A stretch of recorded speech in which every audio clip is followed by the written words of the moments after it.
If you've ever whispered in the dark, "Lord, I can't do this anymore," then the story of Mrs. Jones is for you. She was not a famous woman. No grand titles, no important position. Just Mrs. Jones in John Wesley's journal, a believer who loved God and lived most of her days in the shadow of pain. For years, sickness clung to her like a heavy cloak. Her body ached in ways that doctors of her day could not explain and could not fix. Some days her joints burned, other days her strength simply vanished. Neighbors would say she was once so lively as they watched her move slowly from bed to chair, from chair to bed. She did what most of us would do.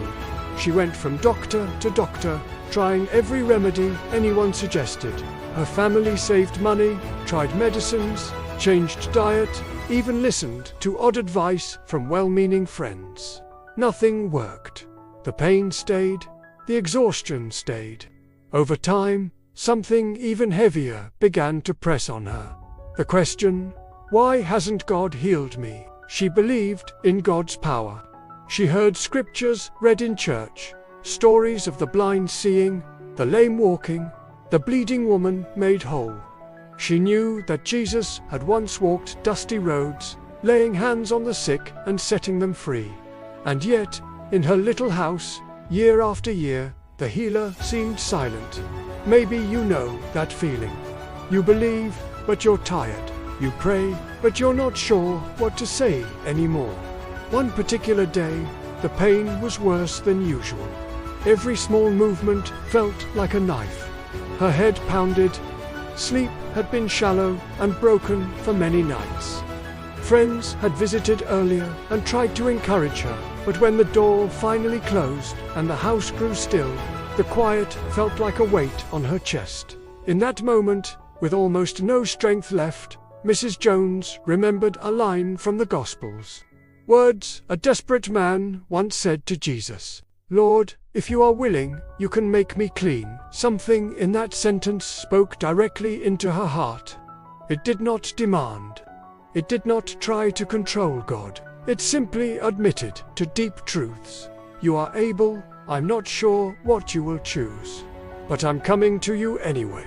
So, lying there in her pain, she whispered her own version of that prayer. Lord, if you are willing, you can make me well. If you will, just say the word. You know I have no strength left. I give this body, this pain, this fear, into your hands. There was no thunderclap, no bright light filling the room, no angel at the foot of her bed. But something did happen. At first, it was just a quiet sense that she wasn't alone. The air in the room didn't change temperature, but her heart felt a slight warmth, like someone had wrapped her soul in a soft blanket. The sharp edge of panic dulled. Instead of the usual swirl of why me? Why so long?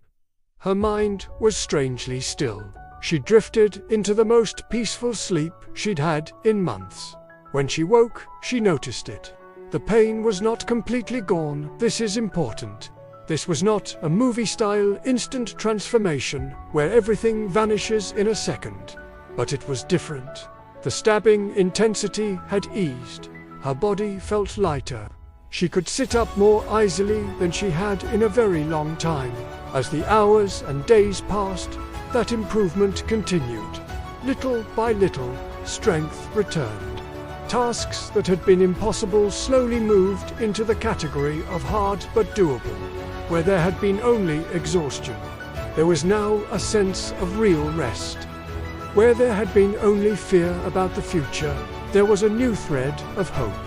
When John Wesley visited or heard her report, he noted the change. This was a woman many had known as chronically ill, repeatedly treated without success. And now there was undeniable improvement after that simple, desperate cry, "Lord, if you are willing." Wesley did not see this as some vague coincidence. He recorded it as one of several moments where God stepped into human weakness with healing mercy. Not because this woman was strong, not because her faith was perfect, but precisely because she was weak and honest before God. Here's what Mrs. Jones teaches us about pain that lingers. Her story isn't about disappearing pain. It's about discovering God in the middle of it. When doctors fail year after year, God is still able. When every morning brings the same ache, His presence can still bring peace that medicine can't touch. When you have no strength left for fancy prayers, your simple "if you are willing" is enough. Right now, wherever your pain is physical, emotional, chronic, try her prayer. Take a deep breath. Look toward heaven, even through tears. Whisper these exact words. Lord, if you are willing, you can make me well. I don't understand the timing. I don't see the end of this road. But I know you see me. Meet me here in my weakness. Give me strength for today and hope that carries me through tomorrow. Mrs. Jones didn't get a perfect body overnight, but she got something better. Proof that God sits with His children through every long night, holding their hand when no one else can, until the dawn He has planned finally breaks. That is the grace, stronger than any cure. God with you in the pain that stays.